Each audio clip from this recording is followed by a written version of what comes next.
Ang intense ng mga kaganapan ngayon sa abot kamay na pangarap sapagkat ikakagulat ng sobra ni Doc Carlos kung paano nalaman ni Justin ang sikreto nila ni Zoe. Dito nga ay makakahanap na sila ng katapat dahil sa kukumprontihin ni Justin si Doc Carlos at sasabihin niya na alam niyang siya ang tunay na ama ni Zoe. Samantala dahil nga sa pagkahuli ni Lynette sa pagtawag ni Zoe kay Doc Carlos ay ikwakwento niya ito kila Diyosa at Aling Susan.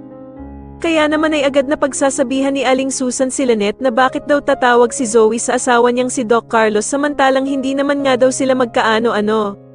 At dito nga ay dadagdag pa si Diyosa na sa dinami-dami nga daw ng pwedeng tawagan ni Zoe ay bakit si Doc Carlos pa ang palaging pinipili nitong tawagan.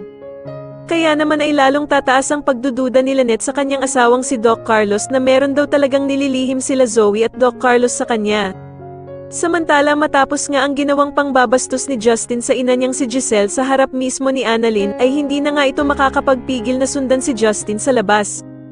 Dahil nga sa awang-awa itong si Annalyn sa kanyang tita Giselle sa sobrang pag-iiyak nito dahil nga sa ginawang pangbabastos ni Justin sa kanya.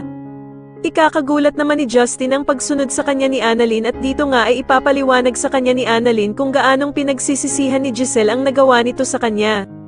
Sa kabilang banda naman habang umiiyak naman si Giselle ay sasabihin niya kay Annalyn ang wish niya na sana nga daw ay makasama at may akap na niya ng tuluyan ang anak niyang si Justin. At dito nga ay mukhang tinabla na si Justin sa mga sinabi sa kanya ni Annalyn tungkol sa ina nitong si Giselle dahil sa mukhang nakukonsensya na ito sa mga sinabi niya.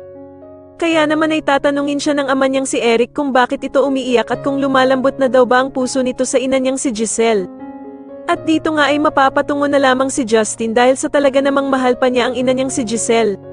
Sa tingin niyo si Justin na nga kaya ang maging susi para mapabagsak ang pamilyang manloloko na sila Zoe, Moira at Doc Carlos, mas lalo na nga talagang nagiging exciting ang mga susunod na kaganapan kaya naman ay mas lalo pa nating abangan ang mas lalong gumigandang abot kamay na pangarap. Maraming salamat po sa inyong panonood at sana po ay masubscribe niyo ako. Maraming salamat po.